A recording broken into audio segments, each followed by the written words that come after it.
Bienvenue sur Esprit Sérendipité, le podcast dédié au développement personnel, spirituel et à l'ésotérisme en général. Aujourd'hui, nous accueillons un invité pour parler de cartomancie, de tarot, de voyance, mais également d'entrepreneuriat dans le domaine de la spiritualité. Alors c'est parti pour ce 100e épisode.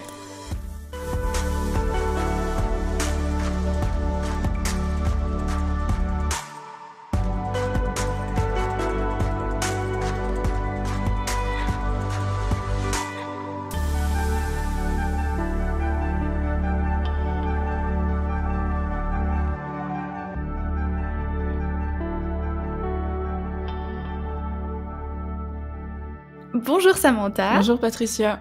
Merci d'avoir accepté de passer sur mon podcast. Et merci de m'accueillir sur ta chaîne. Alors donc tu viens de la chaîne YouTube La Papesse du Soleil où tu proposes des tirages de tarot, de la cartomancie, tu fais de la clairaudience et aussi du contact défunt. C'est ça. Et donc aujourd'hui on est réunis pour parler donc de tout ça, de la cartomancie et de tout ce que ça englobe.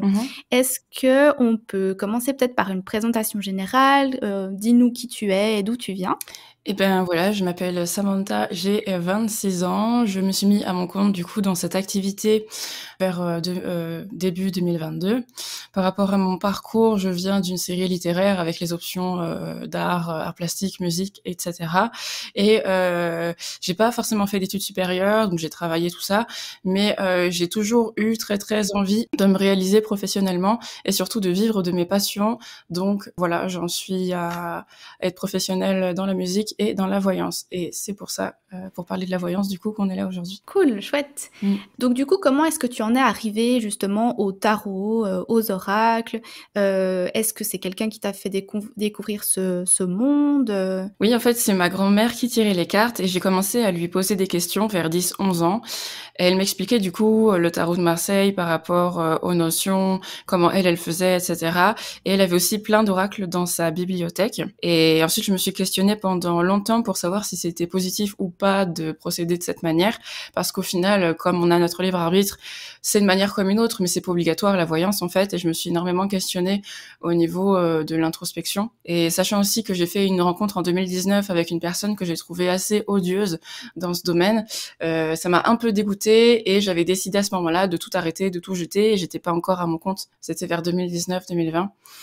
Et voilà. Donc après, avec le temps, les idées font leur chemin, quoi. Et tu te dis, au final, quitte à travailler, autant faire ce qu'on aime.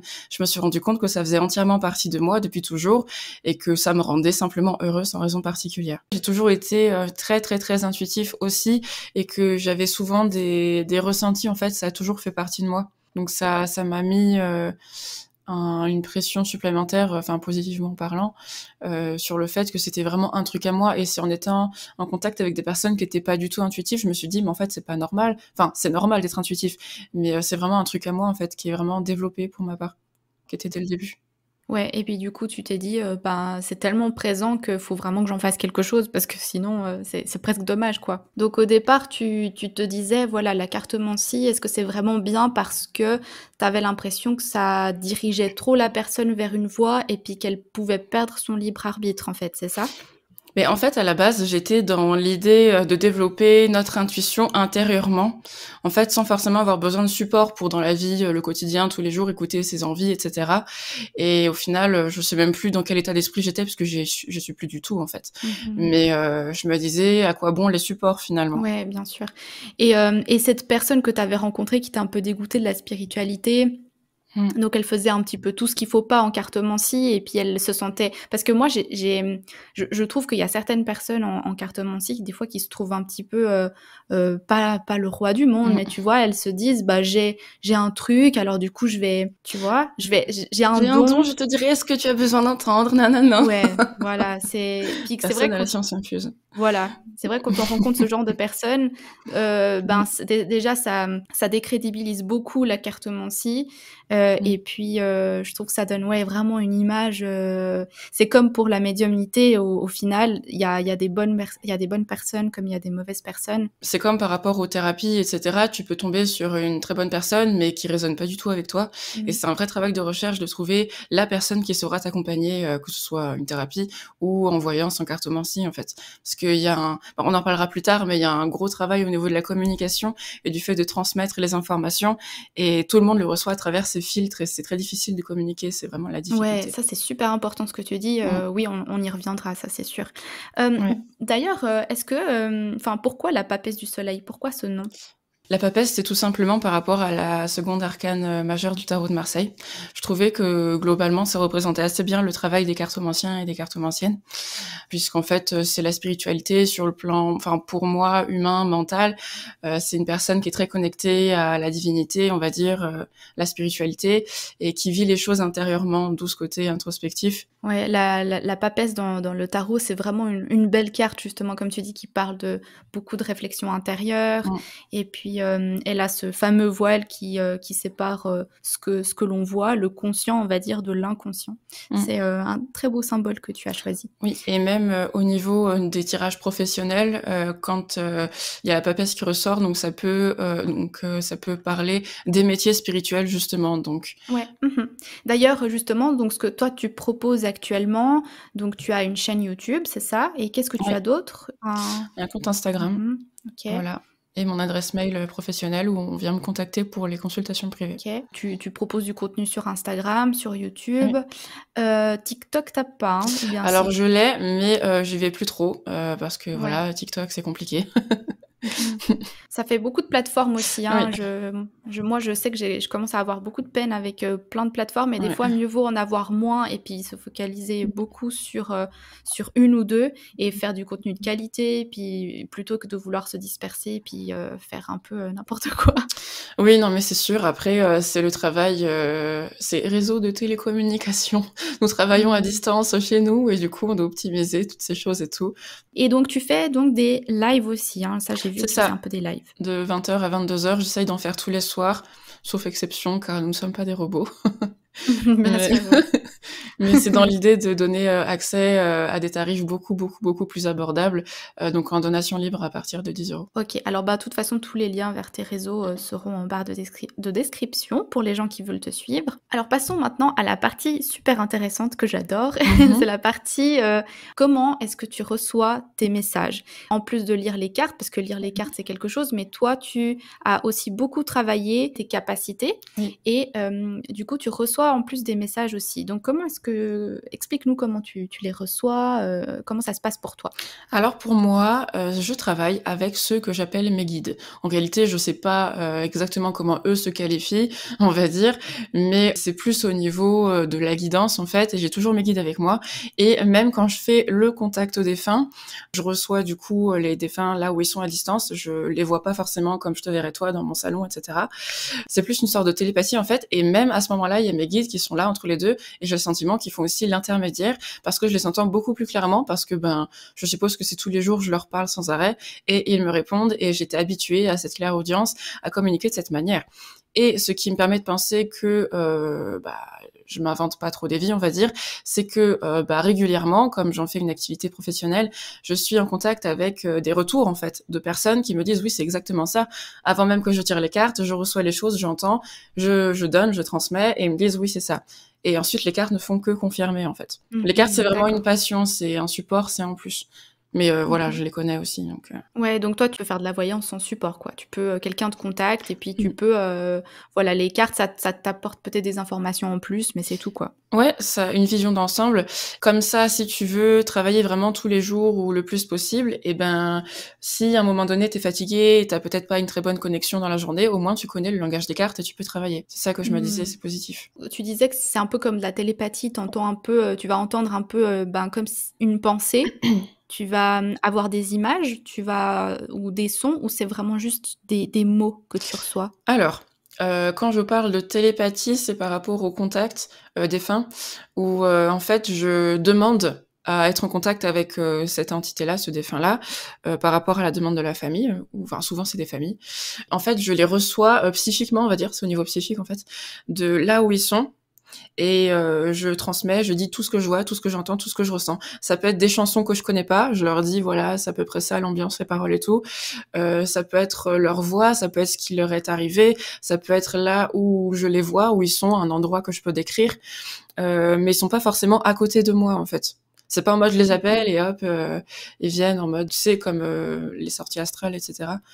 Je les reçois là où ils sont, voilà, au niveau de la télépathie. C'est comme ça que je le qualifierais, on va dire. Quand quelqu'un vient pour un contact défunt et qui te dit je veux parler à mon grand-père, donc tu fais une demande à tes guides ou à... Oui. Ouais. Au début de chaque séance, j'ai mes petites phrases que je me répète où je me dis ici et maintenant, je demande par exemple d'être en contact avec mes guides de lumière pure, je demande d'être protégée pendant mes tirages et je demande de recevoir des messages à travers mon intuition et les cartes.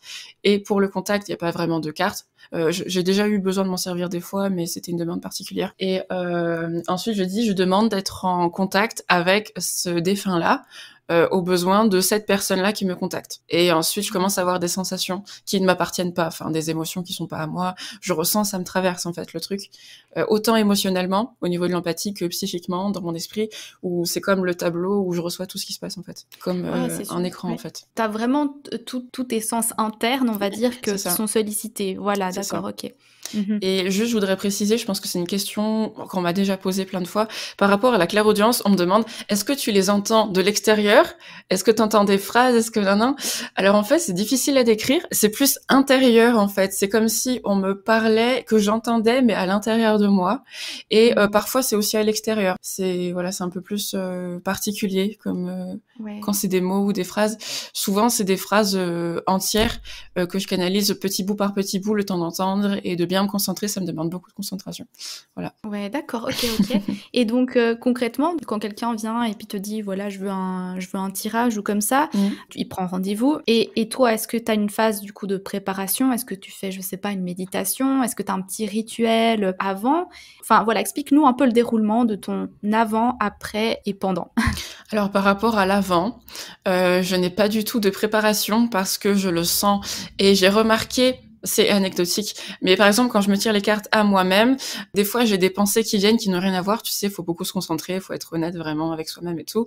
Et je vois et je sens en même temps que les esprits, entre guillemets, sont là autour de moi et que les cartes font toujours leur travail. Pour me dire, j'ai l'impression que l'invisible est constamment autour de moi, en tout cas pour ma part de nous, et continue à faire son travail, peu importe notre état conscient. Et pour en venir à cette réponse-là, je n'ai pas de préparation parce que je sens que le truc se met en route tout autour de moi. Je sais pas pourquoi en fait, peut-être qu'ils savent que je vais avoir une consultation ou quoi, en fait, je sais pas en fait. Mais je sais que ça se met en place naturellement et que j'ai juste à faire mon petit rituel, comme je te disais, de phrases, de prière où je dis ici et maintenant, je demande non. Et c'est là où ça commence vraiment. Alors qu'avant, je te promets, je sais pas comment expliquer, mais je sens que il y a tout qui travaille autour de moi, en fait. Et que moi, j'ai juste à me mettre en mode je reçois. J'ai pas besoin de faire une méditation ou autre. Ça, c'est avec, je pense, l'entraînement, et puis à force d'ouvrir ce canal, j'imagine que ça peut aussi accélérer, je pense, cette connexion. Oui. Ouais, c'est pas pour rien qu'on dit, justement, oui, tout le monde peut le faire, mais il faut travailler. Et puis, c'est pas tout le monde qui a envie de travailler et de mettre des efforts là-dessus. C'est comme apprendre à lire et à écrire, c'est un langage, en fait. Aussi, en fait, ça m'intrigue, comment est-ce que tu différencies que c'est pas tes propres pensées, mais que c'est un message que tu reçois, que tu canalises? Premièrement, la chose qui va vraiment être déterminante dans cette distinction, c'est l'expérience. Il faut pas avoir peur de se tromper parce que c'est un truc que personne nous apprend, qu'on doit vraiment pas affronter, mais qu'on doit déterminer nous-mêmes. Comment ça résonne une pensée à l'intérieur de toi? Comment ça résonne une guidance à l'intérieur de toi? Tu dois vraiment expérimenter dans ta vie, dans ton quotidien, pour les autres, pourquoi pas au début, pour vraiment différencier cette chose-là. La première chose. La deuxième chose, c'est qu'avec l'expérience, je me rends compte que je reconnais leur voix, en fait. Après, ce que j'ai envie de dire aussi, les esprits, ils sont désincarnés et normalement, ils sont pas censés apprendre à parler. Et je pense que c'est cet esprit de télépathie qui fait que je le reçois à travers mes filtres. Je suis habituée à ressentir un peu leur... je sais pas comment dire, leur ambiance, leur vibration et leur voix. Un dernier élément, quand je demande, il faut absolument faire le vide. Comme ça, t'es sûr que t'as pas de pensée, en fait. Faut s'entraîner à pas avoir de pensée.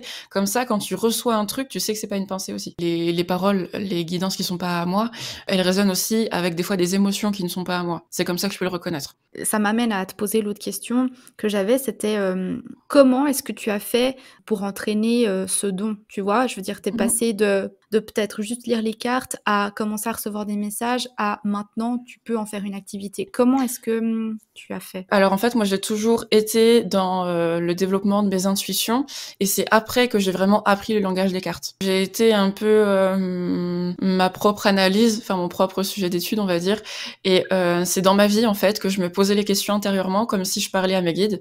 Alors j'étais pas du tout certaine de ça au début, enfin comme un jeu en fait au début, et au fur et à mesure les prédictions se révélaient en fait avec le temps. Par exemple, je me disais qu'est-ce que cette situation va devenir, où est-ce qu'on va, tu vois, et je fais le vide et ensuite je vois des choses et je prends note intérieurement et je me dis ah bah oui ça je le savais, tu vois, ou ah bah oui c'est vraiment ce que j'avais ressenti à ce moment-là. C'est comme ça que je m'entraîne, c'est dans le quotidien en fait.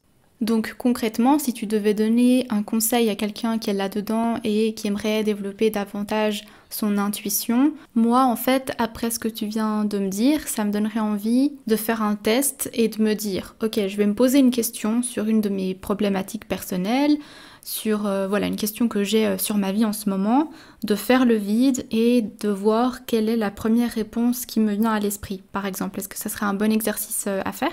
Oui, en fait, tu te places dans un endroit à l'intérieur de toi qui est absolument intemporel et je sais pas, qui est pas palpable, je saurais pas comment dire, mais pour être vraiment purement tarologue ou cartomancien, on n'a pas besoin d'être médium. On peut aussi vraiment avoir les connaissances et proposer le tarot d'une manière plus thérapeutique. Ça existe aussi. Tous les cartomanciens ne sont pas forcément médiums. Bien sûr, ouais, c'est ça. Enfin, moi, en tout cas, la première approche que j'ai eue du tarot, c'était plus un peu côté développement personnel et le fait, tu tires les cartes. Puis c'est un peu une sorte de thérapie ça te permet d'avoir un support pour faire ton introspection, pour te poser les bonnes questions, pour t'orienter vers la bonne réflexion sans ce côté voyance justement. Puis c'est comme ça que moi je l'ai pris en premier. Donc ce que je trouve super compliqué, par exemple quand tu t'entraînes justement à recevoir des messages, déjà pour toi, c'est super difficile de se dire, tu vois, prenons une situation sentimentale et tu te dis, j'ai envie de savoir ce qui va se passer avec X personnes ou comme ça. Bah tu dois faire le vide, mais en même temps c'est super difficile parce que tes émotions sont impliquées, tu vois. Comment t'arrives à... Et oui, c'est ça la difficulté. C'est pour ça que c'est plus simple de faire pour les autres parce qu'on est plus neutre en fait. Mais pour le faire pour soi-même, oui, on est impliqué non seulement par nos émotions et par nos attentes, que ce soit pareil comme je te disais, émotionnel ou mental, parce qu'on connaît déjà. Parce que par exemple, ce qui peut se passer, c'est que tu vas recevoir un truc, ouais, mais machin, il est dans cette situation alors que tu le savais pas. Ça peut être choquant, ça peut être négatif pour toi, et tu peux le rejeter totalement et te dire mais non, n'importe quoi et tout.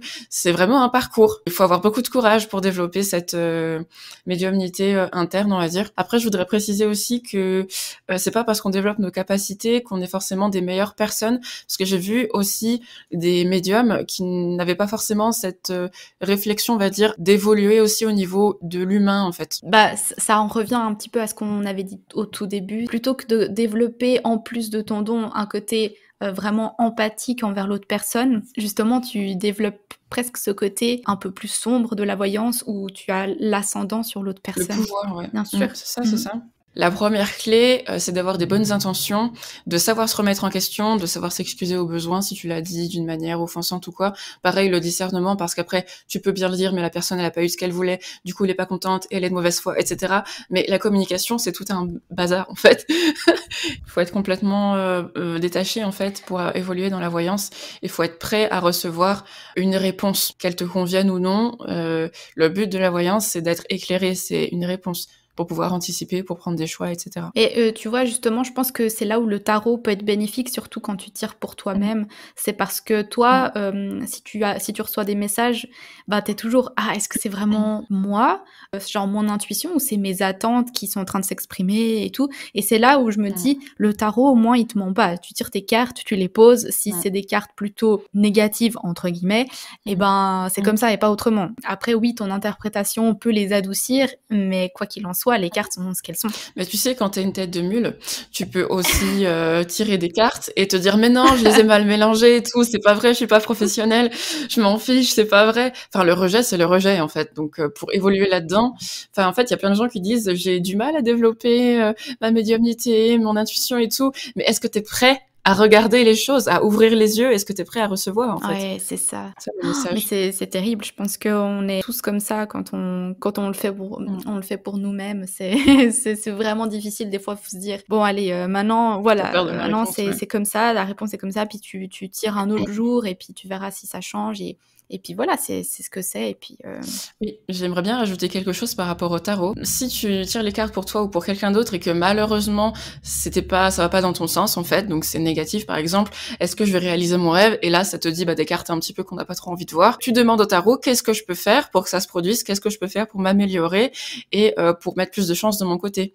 Et moi, je pense que rien n'est vraiment gravé dans le marbre et que tu peux du coup suivre les conseils du tarot pour évoluer et augmenter tes chances. Et comme ça devient plus positif, je trouve, et plus productif le tirage que juste parce que une fois j'avais eu une consultante, par exemple, dans le sentimental, qui me disait est-ce que je vais rencontrer quelqu'un?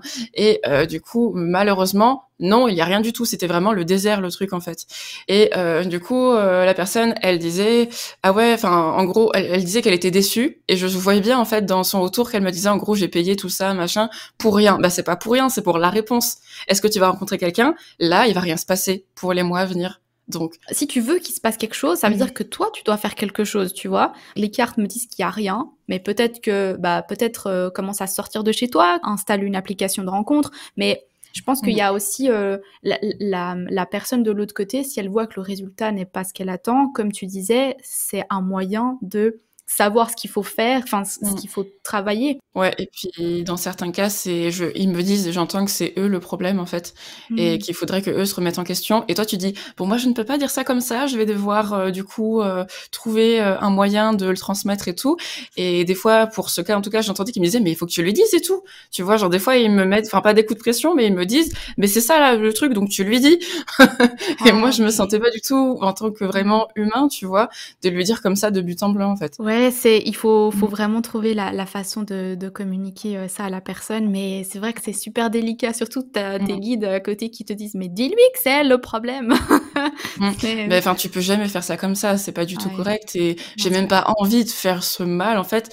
Enfin, on a tous des trucs, tu vois, à travailler et à revoir. Qui je suis pour imposer ces choses-là et pour dire: «Ah, puis il faut que tu m'achètes un soin et nanana». Enfin, n'importe quoi, le truc, je trouve. On a Non, tous tu nos tout à trucs, on est fait. tous dans le même bateau, je pense. Essayer de le communiquer d'une façon qu'elle comprenne que, elle a peut-être des choses qu'elle peut en attendant, elle peut peut-être améliorer certains trucs ou comme ça et après lui laisser faire son bout de chemin parce que je pense que, ouais, vu qu'elle a l'air déçue de la réponse, c'est que peut-être que justement elle n'était pas prête, à la recevoir donc elle a encore des choses à travailler et Parce qu'après, quand tu vois la voyante ou le voyant, t'attends un peu le côté, les bonnes aventures et tout, tu vois, le mystère. Et en vrai, nous, la voyance, c'est vraiment terre à terre, professionnel, sentimental. On vit quand même dans un monde physique, donc qui est dirigé par la physique. Alors du coup, oui, ça va pas se passer en claquant des doigts, et puis il y a quand même des choses concrètes à faire, quoi. Enfin, moi aussi, j'ai déjà fait la tête de mule aussi quand mes guides me disaient des choses pour mes relations amicales, par exemple, dès le début où on me disait mais non, ça va pas le faire et tu vas pleurer et tu vas pas être contente et il faut vraiment pas que tu donnes une chance à cette personne. Qu'est-ce que j'ai fait? Et ben voilà, t'as donné la chance quand même. Oui, ensuite je me récupère un espèce de vieux trauma et je suis obligée de le travailler et tout, alors j'avais très bien entendu. Ouais. Mais tu vois, au début, tu comprends pas trop les intuitions, ce que tu ressens, ce que ça signifie et tout, il y a que l'expérience qui peut vraiment te le confirmer. Moi, je sais que j'ai déjà tiré plein de fois pour une ou deux situations, puis à chaque fois, oui, les cartes sont différentes, mais c'est tout le temps dans la même vibe. Puis c'est comme si elles essayent de me dire la même chose, mais d'une autre façon, pour voir si ça rentre. Et c'est fou, quoi. C'est des fois quand on veut pas, on veut pas. Et puis des fois on fait quand même l'erreur alors qu'on était averti. on était averti. On avait très bien ressenti.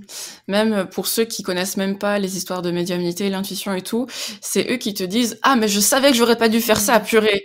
Bah oui, tu le savais, c'est tout. Non, mais c'est ça. Enfin, au bout d'un moment, le message, tu l'as, l'intuition, et c'est juste que tu veux pas l'écouter, quoi. Si quelqu'un a envie de développer ça, il faut qu'il prenne le temps de vraiment faire le vide dans sa tête, de se poser la question et ensuite de faire le vide et de voir ce qui y arrive. ce qui vient. Il faut être prêt à vraiment vouloir avancer. Il faut être prêt à le faire pour de vrai, en fait. Parce que je sais pas si c'est réel, mais c'est possible que il y ait beaucoup de démarches intuitives, on va dire, qui sont un peu pour se flatter, ce qu'on peut appeler, tu sais, l'ego. Moi, je travaille pas trop en psychologie, mais on va dire tes attentes, ce que tu veux, ce que tu crois savoir, te confirmer pour te vanter un peu. Et en fait, où est-ce que tu veux avancer si t'avances, si tu marches d'emblée dans du sable mouvant, en fait? C'est un château de cartes, le truc. Il faut vraiment être prêt à vraiment vouloir évoluer et avancer pour toi. Et souvent, bah, faut vivre des épreuves. Bien sûr, on en revient à ce que tu disais avant, il faut du courage pour faire toute cette introspection, puis pour travailler la médiumnité, parce que forcément, c'est des fois recevoir des messages que t'as pas envie de recevoir, mais qu'il faut que tu les reçoives quand même, quoi, à un moment ou à un autre.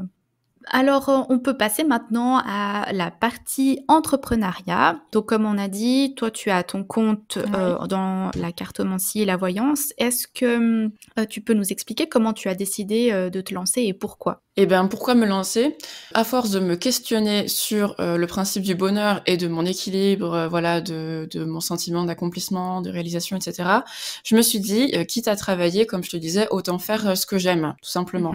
Après, il faut avoir la vibe entrepreneur, voilà, toutes les personnes qui ont des passions n'ont pas forcément besoin d'en faire de l'argent avec, enfin, c'est pas la question de l'argent, mais moi, ce qui m'a conduit à vraiment me mettre à mon compte, c'est de me dire est-ce que vraiment ça me rendrait heureux d'être ça tous les jours, en fait, de travailler chez moi et de faire ça tout le temps. Ouais, c'est vraiment une réelle question à se poser, de se dire, c'est pas juste, bah ouais, le confort de chez soi, c'est clair que mais est-ce que ça te convient réellement d'être chez toi, la plupart du temps seule, à faire ça, tout le temps? Parce que du coup, il faut que tu en vives. Ouais, c'est ça. Faut avoir la force de se dire bah, je sais que ça va durer un moment, je sais qu'il faudra être patient, qu'il y aura, voilà, bon, tout ce qu'il y aura, quoi, au début, quoi. Concrètement, pour se mettre à son compte, est-ce qu'il y a des pièges à éviter? Toi qui maintenant es à ton compte, t'as pu passer peut-être, t'as sûrement fait des erreurs aussi, et t'as vu d'autres personnes en faire. Qu'est-ce que tu dirais à quelqu'un qui a envie de se lancer, peut-être des pièges à éviter Bien penser à se déclarer, enfin ça paraît évident, mais voilà, c'est la base quand même. Dans ce qu'on reçoit, il y a quand même une sacrée partie qui va partir à l'URSSAF aussi. Donc c'est bien d'avoir une petite somme de départ, d'économiser dès le début si on peut. Se comparer, ça c'est un piège parce qu'on n'a pas tous la même organisation, on n'a pas tous les mêmes motivations ni le même rythme. Il faut pas penser que parce que machin fait des tirages tous les jours, que ça doit se faire comme ça automatiquement. Chacun a ses méthodes. Par exemple, par rapport aux méthodes de tirage, moi je sais que j'aime bien tirer 5 cartes, que c'est pas le tirage en croix ou le truc bidule chouette, et ça veut pas dire que je vais avoir moins d'argent, moins de revenus, moins de popularité ou je ne sais quoi, parce que je le fais à ma manière en fait.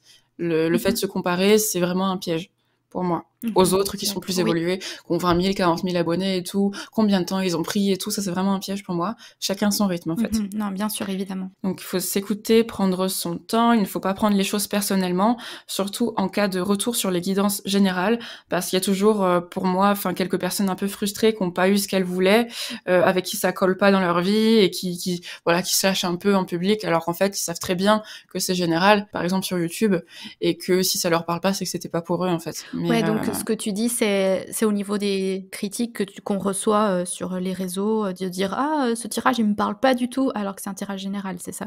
Oui, surtout que en fait, c'est parce que c'est des choses qui peuvent te repousser et te questionner sur ah bah maintenant j'arrête tout parce que c'est trop compliqué. Nanana, faut rien prendre personnellement parce que même si tu fais que des erreurs au début, c'est ça qui va te permettre d'évoluer et d'avoir plus d'éléments, plus de certitude entre guillemets par la suite pour que tu sois plus expérimenté en fait.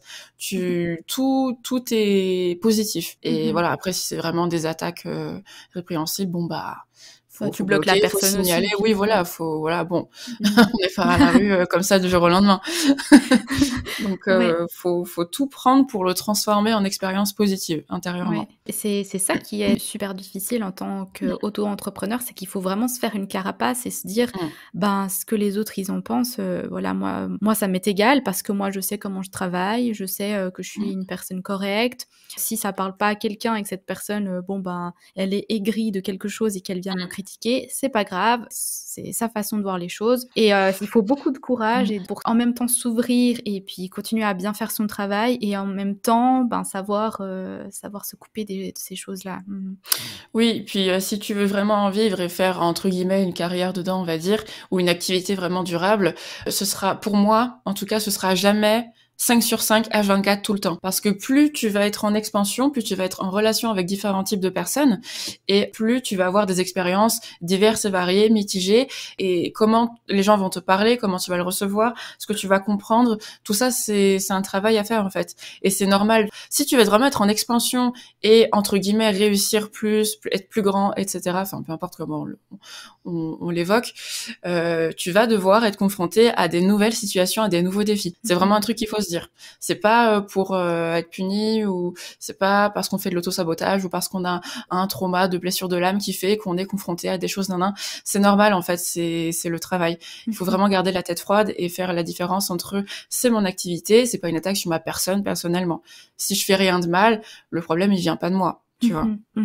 Voilà, en gros. Il faut comprendre que les choses solides et vraiment durables dans le temps demandent énormément de persévérance, du fait de croire en ce que tu fais, parce que les revenus que tu vas avoir varient énormément d'un mois à l'autre. Donc surtout au tout début, pour parler vraiment concrètement, tu peux avoir 400 € un mois, le mois d'après 800 € et le mois d'après 250 €. Et au tout début, tu te dis mais c'est trop instable, comment je vais faire et tout. Ben comment tu vas faire? Tu vas patienter, tu vas persévérer. Et si tu as besoin au début, tu fais autre chose à côté. Faut vraiment prendre le taureau par les cornes, en fait. Ouais. Faut vraiment être hyper affirmé. Justement, se dire que c'est pas parce qu'un mois ça va moins bien que ça va être comme ça tout le temps. Il y a peut-être le mois suivant, tu feras le double et ça compensera. Mais il faut se dire, si tu as vraiment envie de faire ça, et ben tu y vas et puis tu baisses pas les bras parce que tout d'un coup, tu as une moins grande rentrée d'argent. Dès que tu as des consultations et des retours positifs, il y a quelque chose à exploiter et il ne faut pas renoncer. En fait, si c'est vraiment une ambition et un feu à l'intérieur de toi et que tu sens que c'est vraiment ton bonheur d'être indépendant, autonome et tout, il faut surtout rien lâcher. Il faut pas renoncer à cette idée-là parce que voilà, dans la première année, c'est vraiment très instable, compliqué, etc. C'est vraiment une réalité factuelle pour moi et on s'en rend compte avec le temps, en fait. Oui, un truc que j'ai dû apprendre aussi, comme je suis pas du tout, voilà, je suis très intuitif, pas du tout matérialiste et tout, j'ai dû vraiment travailler ma relation à l'argent et ne pas culpabiliser à l'idée d'être hyper intransigeant par rapport aux tarifs et par rapport à ma manière de fonctionner, ne pas avoir peur de voilà, il y a une personne que j'ai pas trouvée très sérieuse, ben moi je coupe les robinets parce que je veux pas travailler dans ces conditions. Et pas la peur de se dire je vais pas recevoir assez d'argent ce mois-ci, tout nana. Voilà, c'est ça. Et il faut savoir ce qu'on veut, en fait, dans ta manière de fonctionner, de travailler. Par rapport à cette histoire avec l'argent, parce que c'est toi qui es entièrement responsable de ça. Normalement, t'as pas de responsable, t'as personne qui va te mettre la pression, à part tes guides des fois. Non, je plaisante, c'était une blague. Mais vraiment, voilà, faut être hyper affirmé et stable, comme l'empereur, justement la carte de l'empereur, à l'intérieur de toi. Tu te dis, bah c'est ma vie, c'est mon expérience, j'y vais, en fait. Et je leur dis mes trucs. Faut vraiment avoir un côté très froid et professionnel, mais c'est bienveillant. Oui, bah c'est ça. Si on n'arrive pas à mettre des limites, qui les mettra pour nous. Donc il faut savoir se respecter aussi. Tu peux être flexible, mais dans le sens de la clientèle, je sais pas, faire des gestes, voilà, bons commerciaux, peu importe, avec les clients, les clientes régulières, les choses comme ça, les personnes que tu accompagnes vraiment dans leur vie. Mais si c'est quelqu'un qui arrive, bonjour, est-ce que je peux avoir un tirage gratuit parce que j'ai pas beaucoup d'argent, ben excusez-moi, mais moi aussi j'ai des factures à payer, en fait. Enfin, c'est pas méchant, et du coup c'est pour ça que je propose des alternatives comme les lives, etc. Est-ce que tu aurais des conseils pour les personnes qui souhaitent se lancer, peut-être quoi faire, comment faire? Par rapport à la communication, il faut vraiment trouver un moyen de transmettre les infos de manière neutre et naturelle, de suggérer les informations sans les imposer, d'une manière vraiment sans jugement, en fait. De dire voilà le sentiment que j'ai, voilà les ressentis que j'ai, voilà ce qui se passe, mais de pas entrer dans les jugements perso ou franchement ça se fait pas, ce qui vous a fait, nanana. Vraiment, c'est vraiment un service et toi t'es l'intermédiaire, parce que pour moi médium ça veut dire intermédiaire, en fait. Tout simplement c'est une sorte de médiation pour moi entre les dimensions, les mondes, etc. Et vraiment ça rajoute une couche pour moi contre-productive d'avoir des jugements ou de retenir comme des barrières, en fait, à l'intérieur comment toi tu vas recevoir sa situation, en fait. Toi t'es là pour la séance, ni plus ni moins, en fait. Justement, dans cette façon de recevoir les messages, je trouve que c'est complexe parce que tu vas les recevoir et ton rôle c'est de les transmettre, mais comme tu as tes propres biais et tes propres barrières, il faut savoir transmettre ça de façon super neutre parce que sinon la personne elle va pas peut-être recevoir le message qui était important pour elle parce que toi tu l'as retenu ou parce que ouais c'est super difficile quand même d'être très neutre. Aussi, c'est important d'être à l'écoute des retours parce que bon, il n'y a pas que des personnes de mauvaise foi, il y a des personnes qui vont vous dire non, ça ne me parle pas. Ça peut arriver, il faut pas le prendre personnellement parce que souvent, ce que l'autre répond, c'est oh, il y aura forcément un message pour vous plus tard, non, non, non, ça me parle pas, c'est pas ma situation. Faut savoir l'entendre en fait. Par exemple, une expérience un peu mitigée que j'avais pu avoir au tout début, il y avait une personne qui me parlait de sa vie sentimentale et entre autres j'avais eu la carte de la lune et moi je pensais que c'était par rapport aux angoisses, à l'anxiété et tout nana, j'avais rien ressenti de plus et c'est là qu'elle me dit en fait il y avait eu des rituels de magie, des choses qu'on lui avait fait et en fait ça peut en parler dans la lune, tu vois, et j'ai dû me remettre en question en disant faut vraiment que j'approfondisse et que je révise vraiment mes connaissances des cartes et que je continue de bien recevoir pour pas manquer des infos importantes comme ça en fait.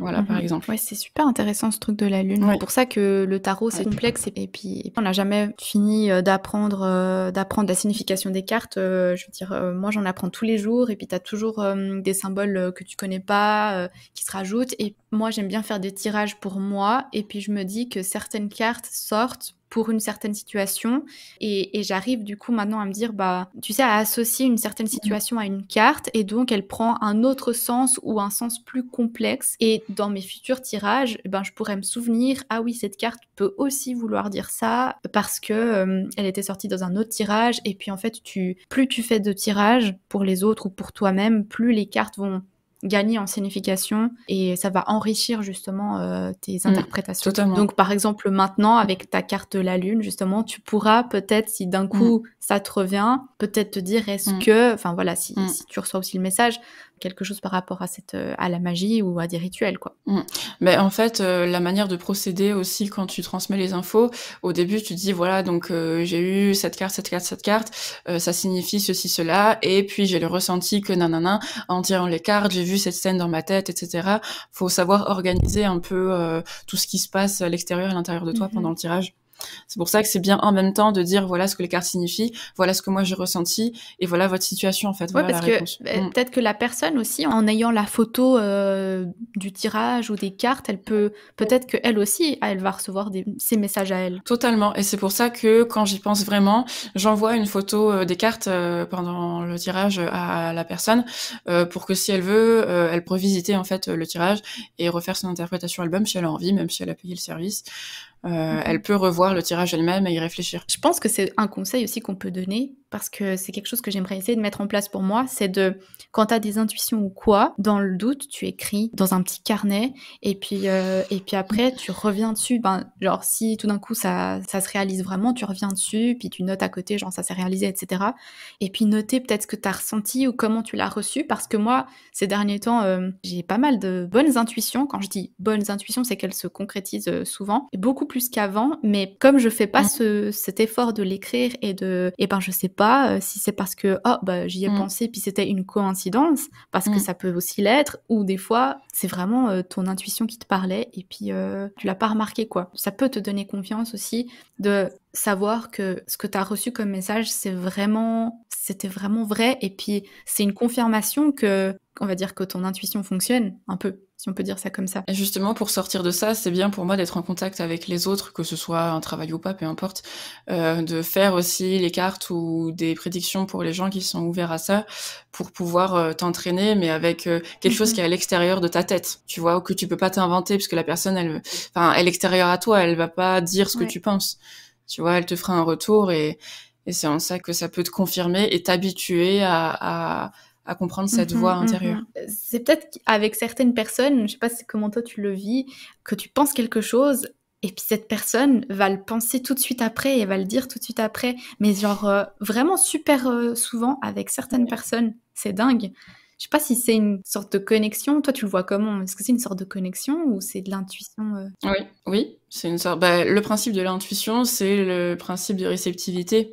Donc c'est tout ce qui est relié aux connexions internes pour moi. Donc, justement, comme je te disais au tout début, quand tu m'as parlé de ton projet, je l'ai senti immédiatement, je l'ai reçu, et je savais dans la seconde que tu allais m'envoyer un message pour quelque chose, soit pour prendre de mes nouvelles, parce que de toute façon, j'allais prendre de tes nouvelles dans la période aussi, soit pour me proposer un truc, je le sentais vraiment. Ouais, c'est tu fou. vois, Ouais. que qu'il allait se passer un Voilà, truc. donc c'est... Ouais, quand tu penses à une personne en particulier, puis que tu penses, ah, je vais lui envoyer un message, ou bien, ah, faudrait que je lui parle de ça, et puis cette personne, en fait, elle t'envoie un message 30 minutes après, ou pour te parler exactement de cette chose. C'est fou, quoi. C'est ça, une connexion pour moi, ouais.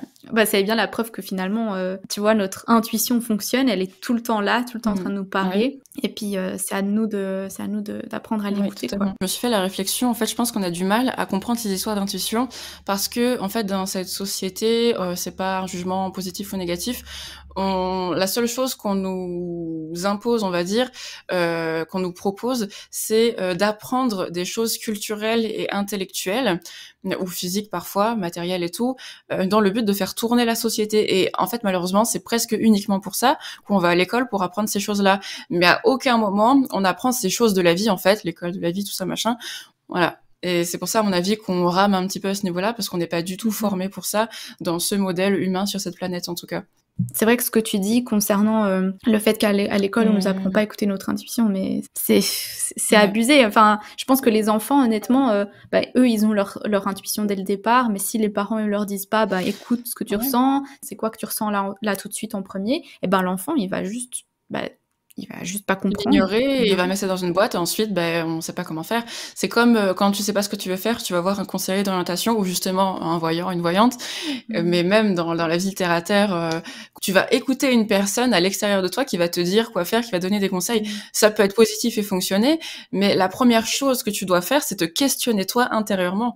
Qu'est-ce que tu veux, qu'est-ce que tu ressens, où est-ce que tu vas en fait. C'est de l'auto-coaching. Oui. La vraie boussole, enfin la première boussole pour moi, elle est à l'intérieur, elle tourne à l'intérieur de toi. Concernant tout ce qui est contact défunt, est-ce que tu les vois avec tes yeux externes? Enfin, est-ce que par exemple tu vois une personne qui est décédée dans ta pièce, ou est-ce que tu les entends? Comment ça se passe pour toi? Pour moi, ce qui se passe, c'est que je vais avoir des manifestations de sensations et des fois de ressentis physiques aussi. Ça peut être du froid qui me touche vraiment comme si quelqu'un me touchait les mains. Ça peut être des gros sifflements dans l'oreille, mais pas en mode j'ai des problèmes d'audition. C'est en mode c'est pas du tout habituel. Dans la série aussi, tu peux voir les histoires d'heures miroirs, les choses comme ça. Tu peux voir des manifestations dans la maison avec les lumières qui clignotent, les choses vraiment voilà que tout le monde connaît un peu. Et quand tu vas tendre l'oreille, moi j'ai plus de facilité pour entendre, c'est ça que j'ai développé le plus. Par contre, je vais avoir beaucoup plus de mal à voir les choses avec mes yeux extérieurs. C'est un peu le truc que j'ai encore à travailler, je pense. Mais ça peut venir des fois. Pour moi, c'est une sorte de brouillard en fait. J'ai déjà vu pendant, je crois que c'était une vidéo générale. Des fois, il y en a qui s'incrustent aussi pour donner des messages. Et j'avais vu un espèce de silhouette de monsieur avec des cheveux tout bouclés et plutôt foncés, avec des yeux bien bleus en fait, et qui venait vers moi en fait. Et il y a des choses comme ça puis qui te traversent sûrement, je sais pas en fait. T'as des moments de manifestation physique que je perçois, mais je suis pas du tout spécialisée dans la clairvoyance vraiment au sens premier du terme. Mais d'abord avec moi, ça va d'abord se manifester au niveau des sensations, de me dire ah je me sens pas seule, bon, pas forcément je me sens observée en mode creepy, mais je sens que voilà qu'il se passe quelque chose. Et parfois aussi, il y a des fois où, tu sais, quand tu t'endors, les sorties de corps, un peu, des fois c'est naturel, surtout quand t'es éveillé à ça, des fois tu te rends pas trop compte. Et c'est comme ça que j'ai pu me rendre compte que dans cette maison où je vis, qui est très très vieille, qui date des années 1800 à peu près, elle est vraiment habitée, parce que j'avais entendu des voix de gens, et notamment assez jeunes, d'enfants, qui se disaient entre eux, est-ce que tu penses qu'elle peut nous entendre ? En fait. Ah ouais. Même des choses comme ça, en fait. Et pour moi, il y a rien de flippant chez moi, en tout cas. En fait, il faut se dire qu'il y a énormément de personnes décédées dans ce monde. Enfin, plus que de personnes incarnées, on va dire, pour pas dire vivantes, parce qu'on est tous vivants, mais... Ouais. Et c'est pour ça que des esprits, je pense qu'il y en a vraiment tout le temps, partout.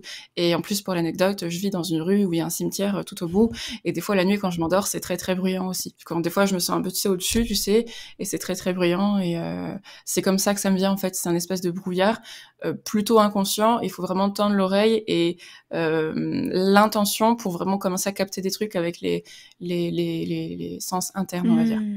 Okay. Voilà. Et par rapport au contact défunt que je fais, comme je te disais, c'est plus, je fais une demande plutôt psychique, comme je te disais au début. et je reçois, comme je te disais, les émotions. C'est vraiment intérieur pour moi. D'accord, ok. Ben Ouais, oui, je il y vois. avait même une fois où je me réveillais d'une sieste, si je me souviens bien, et j'ai vu tout un groupe de personnes de plein d'âges différents me regarder me réveiller, en fait. Et ensuite, ça s'en va tout de suite, tu vois. Donc il y a des petits moments un peu comme ça de, je sais pas si on peut dire de d'éveil ou autre, mais c'est vrai que moi, ça m'impressionne beaucoup de le voir physiquement. Ça m'impressionne beaucoup. Il y a aussi les orbes au niveau des manifestations, j'y pense. Mhm. Des choses que tu peux voir un peu passer vite fait sur le côté. Enfin, des fois, c'est pas juste que tu as des problèmes de vue, ça peut être des choses qui se produisent. Et des fois, même si t'es médium ou quoi, personne n'est omniscient, tu peux rentrer dans un endroit, il y a des esprits qui essaient de communiquer avec toi et tu les ressens pas du tout. Enfin, il faut vraiment être... Enfin, ça se... Voilà, c'est pas parce que t'as le truc avec ça que ça va s'ouvrir d'un coup. Ça, c'est vraiment, c'est un chemin où tu dois marcher et évoluer, en fait. C'est Ouais. un apprentissage pour moi. Tu as mentionné les heures miroirs Les heures miroirs, oui. justement, c'était un Oui. signe que tu avais un défunt. Non, c'était quoi? Si, c'est ça. Des fois, j'ai des manifestations où je ressens des choses, des sensations, et bah, je regarde l'heure, et par exemple, il est 11h11, ça m'arrive vraiment régulièrement. D'accord. Et ça, Euh, c'est un peu une confirmation pour toi? Ou c'est quoi? c'est pour moi, alors, j'ai pas la science infuse, pour moi, je l'interprète en mode, on attire mon attention. Quelque chose attire mon attention, on Hmm. va dire. Ou l'attention de manière générale, pour Ouais, ça. c'est parce Mm. que moi, pareil, je me pose toujours ces questions pour Mhm. les heures miroirs ou pour les numéros que je vois très régulièrement et j'arrive pas à comprendre. Et des fois, je parle à mes guides et je dis, mais je comprends pas ce que vous essayez de me... Enfin, je comprends que vous avez attiré mon attention sur quelque chose, mais sur quoi? Oui. Et c'est super difficile à Oui. comprendre ces trucs, alors que tu vois, c'est des signes tellement concrets, tellement évidents, et pourtant pas évident, pas aussi évident que ça Ouais. finalement. Ben pour moi, en fait, faut pas se creuser la tête. Il faut aller au plus simple. À quoi tu pensais exactement quand t'as vu ce signe d'heure miroir, par exemple, dans la matière ou cette plume ou ce truc qui a vraiment résonné à l'intérieur de toi? C'est quoi ta problématique importante du moment? Et est-ce que ça peut pas juste être un petit signe d'accompagnement, tu vois, des fois sans raison Oui. particulière, pour montrer que t'es guidé? Est-ce que t'as fait une prière récemment? Vraiment aller au plus simple. C'est pas forcément un truc exceptionnel, tu vois. Hmm. Des fois, c'est juste une connexion avec, Oui. ou je sais pas, tu vois, chacun aura ses raisons. Souvent, c'est plus un peu ça que je me dis. Ça peut être aussi simplement dire, ben, on est là, tu vois, si jamais t'as besoin, ben, Oui, on est là, ou bien, ah bah, oui, ouais, à oui. quoi tu pensais à ce moment-là? Parce que, ben, genre, réfléchis, t'es dans le juste, ou bien, oui, je confirme que ce que tu pensais est juste, ou ce genre de choses. Et justement, quand j'ai beaucoup de pensées, beaucoup de pensées que je ressasse ou que je suis complètement déconnectée, on va dire, bah c'est là où je peux avoir des gros sifflements dans l'oreille ou des heures miroirs et je sens qu'on me dit sors-toi de là, tu vois, par exemple, tu vois, ou qu'il y a Mm. quelqu'un qui essaie de m'avertir de mais t'inquiète, relax, arrête, c'est pas réel, sors de là. Enfin, c'est la sensation que j'ai, par exemple. C'est un accompagnement des fois. Il y a pas franchement il y a pas toujours des prédictions par rapport à ça. J'ai une question toute bête, mais comment est-ce que tu sais qu'un tirage que tu fais pour une personne est terminé? Je veux dire, moi je sais à peu près que c'est quand j'ai tout dit, par exemple, quand je fais un tirage pour moi ou pour quelqu'un d'autre, voilà, je sais que bah, j'ai à peu près tout dit ce que j'avais dans les cartes et ce qui me venait. Mais toi c'est un peu particulier vu que tu reçois aussi en plus des messages différemment. Comment est-ce que tu sais que c'est terminé? Est-ce que par exemple ça peut t'arriver qu'une fois que le tirage est fini, puis que genre, je sais pas, t'as arrêté de parler avec la personne, bah que tu continues à recevoir des messages, ou bien... Ça peut arriver, mais pour moi, je reste quand même le générateur du service, on va dire, et je peux toujours re-questionner les guides, sauf si vraiment on m'exploite pendant 2 heures sans arrêt, mais ça n'arrive jamais. Mais la séance, elle dure enfin Ouais. maximum 1 heure, on va dire. C'est vraiment l'intermédiaire où la personne, je lui dis voilà la réponse à votre question, est-ce que ça ira? Est-ce qu'il y avait autre chose? Nanana. Et j'attends que ce soit elle qui me dise oui, c'est bon, ça va, merci. Et tant qu'il y a voilà, selon la formule, tant qu'il y a des choses à revoir, je redemande, etc. Mais sauf dans des cas où vraiment on a tout regardé dans tous les sens et que la personne questionne toujours, faut savoir être ferme et cadrer la séance aussi, tu vois. Mais la plupart du temps, c'est plutôt moi qui suis au service des deux mondes, on va dire, des deux endroits, et qui demande de l'autre côté, et qui demande aussi à la personne, est-ce qu'il y avait autre chose? D'accord, ok. Après, oui, quand on passe à une autre question aussi, je peux avoir, ah oui, quelque chose qui me revient par rapport à la question d'avant aussi, ça peut arriver. D'accord, d'accord. Mais ça va pas t'arriver, par exemple, où tu arrêtes la consultation, puis tes guides, ils te reviennent avec une info. Là, c'est fini. Non, non, après, c'est fini, c'est fini. Ouais, voilà, ok, c'est ça. Et puis j'avais une autre question du coup qui m'est venue. Quand tu fais des tirages sentimentaux et que tu poses des questions sur une autre personne, parce que souvent j'ai entendu ah je vais me connecter à l'énergie de l'autre personne. Pour toi, est-ce que c'est comme ça? Est-ce que tu te connectes à l'autre personne Ou est-ce que tu parles juste à tes guides et tes guides te donnent des informations sur cette personne, tu vois? Moi, je me dis, ça me coûte rien de poser la question et je sais que eux peuvent me recadrer aussi. Justement, je vais donner un très bon exemple avec le contact défunt. Mais après, voilà, on revient sur ta question, il n'y a pas de problème. Je me rappelle, il y a un moment donné où j'essayais d'avoir toutes les infos que la personne me demandait. Et à un moment, j'ai très bien entendu mes guides me dire, mais tu sais, tu pourras pas toujours avoir toutes les infos que tu veux, surtout avec ce domaine en particulier.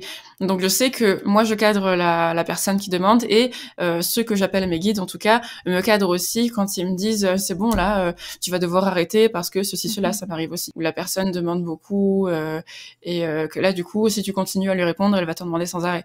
Ils peuvent me parler à moi personnellement aussi. Pour revenir à ta question sentimentale, je suis pas sûre d'avoir compris en fait. Se connecter à l'énergie de l'autre personne sans son accord, c'est ça? En fait, souvent, ce que j'entends dans les tirages un peu sentimentaux, c'est que imaginons, on va prendre 2 personnes. Tu as genre, une personne qui s'appelle Lucie, qui veut faire un tirage Ouais. sentimental pour savoir ce que, Roger pense d'elle, par exemple.